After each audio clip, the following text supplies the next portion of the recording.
Oi, gente, mais um Story Vlog pra vocês. E no Story Vlog de hoje, vocês que decidiram como que eu ia fazer esse resumo através das enquetes do Instagram. Então, se você quiser participar do meu próximo vídeo, me segue lá no Instagram, que vira e mexe eu tô pedindo opiniões de vocês e como vocês querem que eu faça. O tema que vocês decidiram foi assistência perioperatória na pediatria. A cor, vocês quiseram rosa pastel e a marca texto era Stabilo Boss.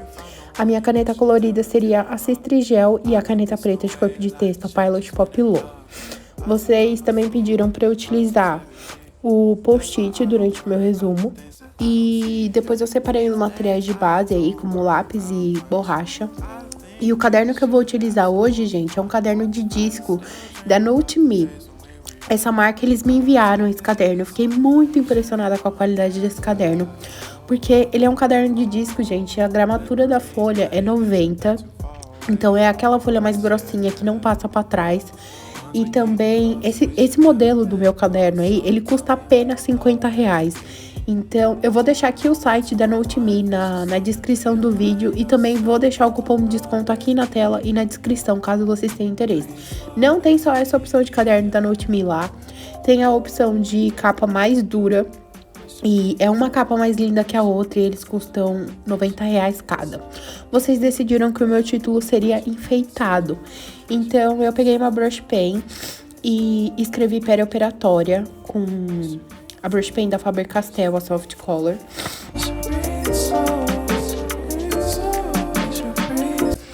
Agora eu peguei a minha brush pen da Pentel Touch. É uma brush pen, gente, essa brush pen é muito boa. Ela tem uma pontinha mais fina, menor, sabe? Então dá pra você fazer títulos pequenos. E aí eu escrevi a assistência e também na pediatria embaixo.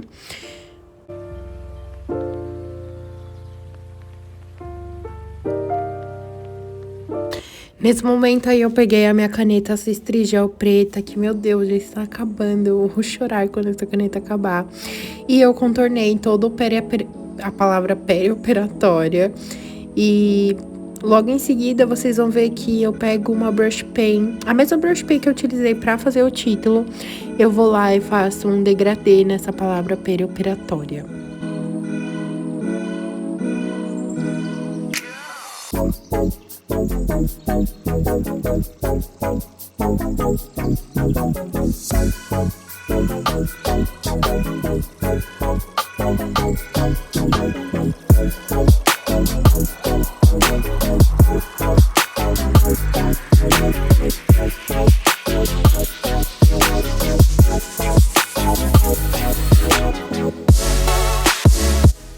Nesse momento, gente, eu peguei a minha Pentel Touch cinza, que é uma brush pen também igualzinha a preta, e eu fiz toda a sombra desse lettering. Lembrando que a sombra, ela sempre vai ficar de um lado da letra, então, se você traçar uma linha, você vai escolher em um dos lados da letra para fazer essa sombra. Fazer sombra de lettering é prática, eu sei que muita gente tem dificuldade, eu também tinha no início, mas conforme você vai praticando, você pega os macetes. E logo em seguida eu peguei a minha caneta Posca branca e... nesse momento eu estava fazendo um degradê, mas logo em seguida vocês vão ver que eu pego a minha caneta Posca branca, PC3M, e eu faço toda a iluminação desse título. Ou seja, eu faço pontinhos e tracinhos brancos para iluminar esse título. Assim, quando eu acabar de fazer esse título, vocês vão ver um videozinho rodando aqui, mostrando como que ficou o resultado desse título. Eu gostei bastante do resultado dele, achei que ficou bem fofinho e bem enfeitado, como vocês queriam.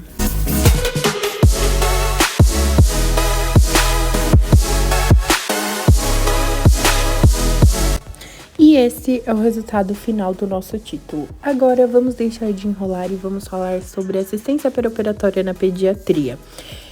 Quando a gente fala de crianças e recém-nascidos, ou até mesmo adolescentes que vão passar por uma cirurgia, a gente tem que levar em consideração que eles são muito mais vulneráveis do que os adultos, tanto fisiologicamente como emocionalmente.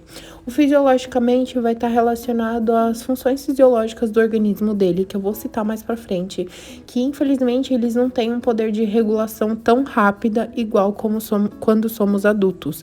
E quando a gente fala de emocionalmente, é normal que a criança ela sinta medo, ansiedade e até mesmo tenha a pressão, entre aspas, dos pais com relação àquela cirurgia. Então, às vezes, se os pais eles estão preocupados, eles estão com medo daquela cirurgia, muito provavelmente eles vão acabar passando esses sentimentos para a criança, acabando de deixar a criança com mais medo do que ela já está.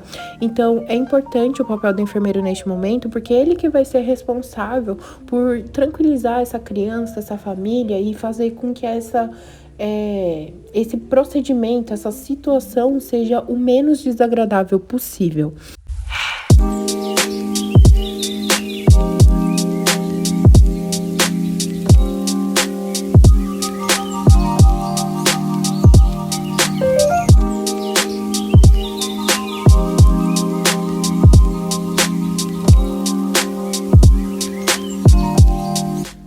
Agora vamos começar a falar dessa vulnerabilidade da criança, mais especificamente da vulnerabilidade fisiológica dela. Quando a gente fala de criança e centro cirúrgico, duas coisas que a gente tem que prestar muita atenção é ao jejum daquela criança e a termorregulação dela, ou seja, a regulação da temperatura dela. Esses dois fatores, eles são muito importantes porque, infelizmente, quando a gente é pequeno, quando a gente é criança, a gente não tem muito controle sobre eles. E com isso faz com que possa surgir situações complicadas. Nesse momento eu estava desenhando, porque vocês também decidiram que teria desenho, e eu fiz um dedo com cianose de extremidade, porque é uma das características das manifestações clínicas que a gente vai estar atento quando a gente fala de termorregulação. Então vamos lá, voltando à termorregulação ineficaz. Quando a gente é criança, a gente é muito sensível à temperatura, mais especificamente ali quando a gente é recém-nascido e crianças pequenas. Por quê?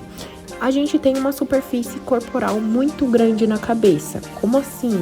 Quando a gente nasce, não sei se vocês já repararam, mas todo bebê ele é meio cabeçudo. Isso é normal. Por quê? É a cabeça que vai passar primeiro no parto vaginal. Porque a cabeça ela precisa ser grande para que o resto do corpo possa passar. E, claro, com exceção de partos pélvicos. E por essa cabeça ser muito grande, ela tem uma superfície corporal muito grande. Infelizmente, a cabeça, a gente não consegue cobrir muito ela. O máximo que a gente consegue fazer é colocar uma touquinha, mas não vai cobrir a parte do rosto, nem sempre cobre a parte da nuca, das bochechas. Então, essa superfície corporal que fica exposta faz com que haja uma troca de calor muito rápida. Então, a criança ela vai perder e ganhar calor por aquela superfície da cabeça de forma rápida. E é importante falar também que conforme a gente vai crescendo, a gente aprende a regular a nossa temperatura de maneira mais eficiente, porque a nossa cabeça, ela meio que vai parar de crescer e o resto do nosso tronco vai crescer de forma mais proporcional. E aí, essa regulação adequada agora, ela vai ser devido à constrição dos vasos capilares e também o ganho de tecido adiposo. Que vai fazer com que aumente a produção de calor no nosso organismo por meio dos calafrios.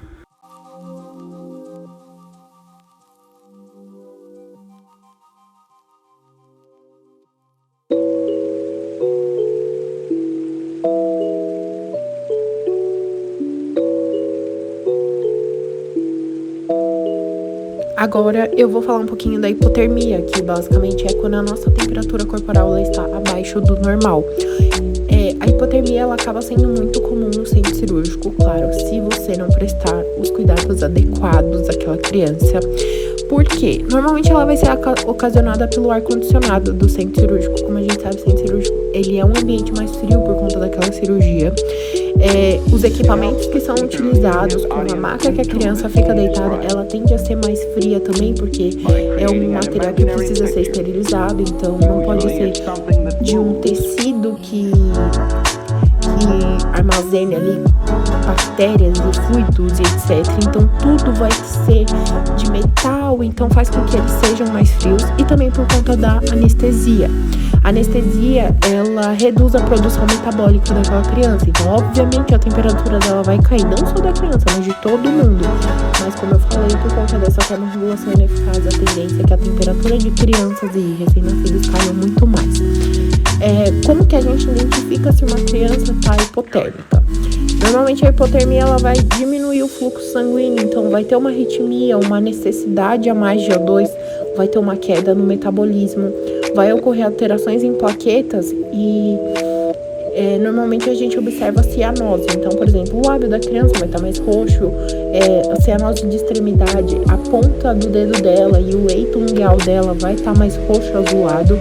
E é importante a gente falar que a criança ela não pode ficar hipotérmica, porque isso aumenta significativamente a chance de infecção. Então, o papel da enfermagem aí vai ser manter a temperatura dessa criança o mais normal possível, até mesmo para reduzir as chances de infecção.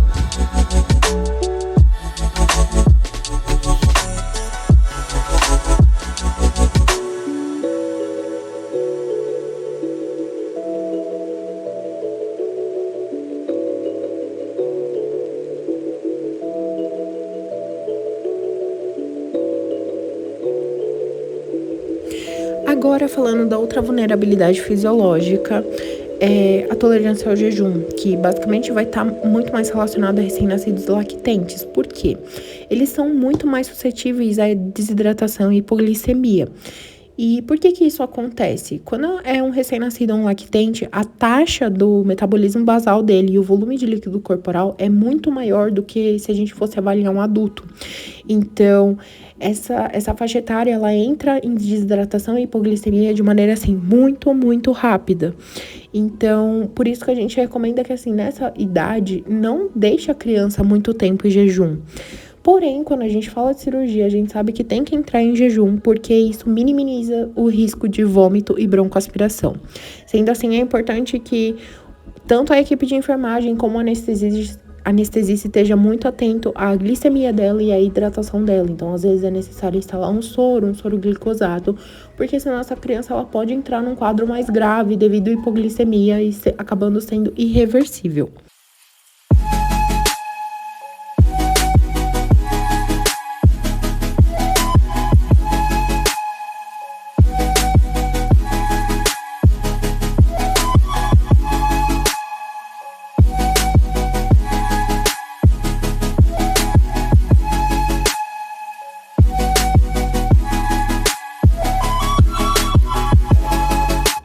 Agora, vamos falar um pouquinho dos cuidados de enfermagem com relação a essa criança. Normalmente, os cuidados, eles vão estar muito presentes no pré-operatório e no pós-operatório. Por que não no intra-operatório, ou seja, quando a criança está em cirurgia?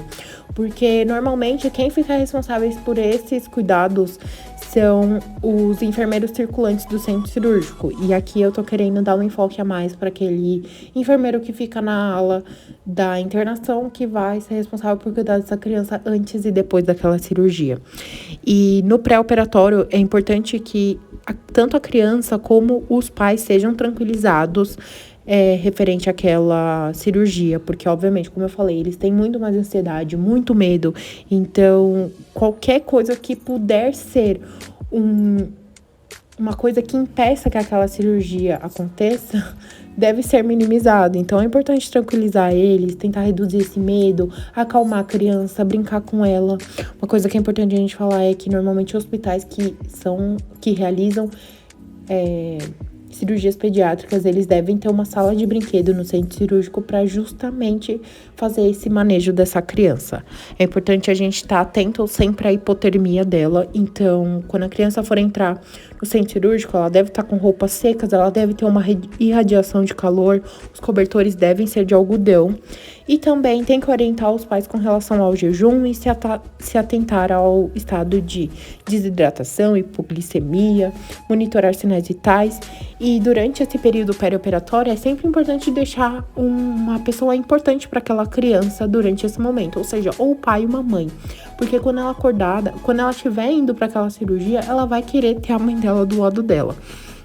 E agora falando um pouquinho de pós-operatório, a gente sempre deve estar atento aos sinais vitais dela e com relação, orientar sobre os cuidados do pós-operatório com relação àquela lesão, a lesão cirúrgica, seguir os protocolos de queda daquela criança. Devemos sempre monitorar as vias aéreas dela por conta que pode ter um edema pós-extubação. E a gente também deve realizar os curativos daquela lesão cirúrgica, da mesma forma avaliar os riscos de lesão por pressão. Então a gente vai estar bem atento à região da orelha, região occipital, escapular e sacral.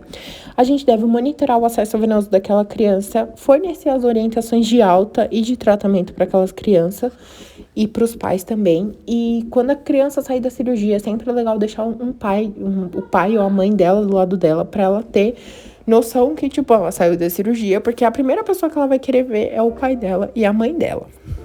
Neste momento, eu já estava grifando o meu resumo. Como vocês viram, eu já pintei o desenho também.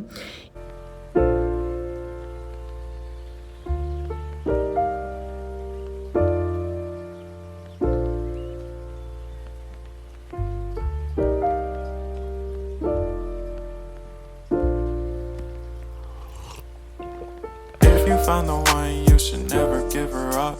I think it's the way life changes when in love, yeah. I surround my soul with the positivity. That's why I don't worry about the things that I don't see, yeah. These days Nesse momento eu comecei a fazer o post-it e basicamente eu coloquei os alertas de hipotermia dessa criança. Então, como eu falei pra vocês, a hipotermia é uma coisa assim muito, muito crítica no centro cirúrgico pediátrico, porque é uma coisa assim que se você não estiver atenta, ela ocorre em 5 minutos e pode levar assim a consequências muito, muito graves, a complicações e iatrogenias e etc.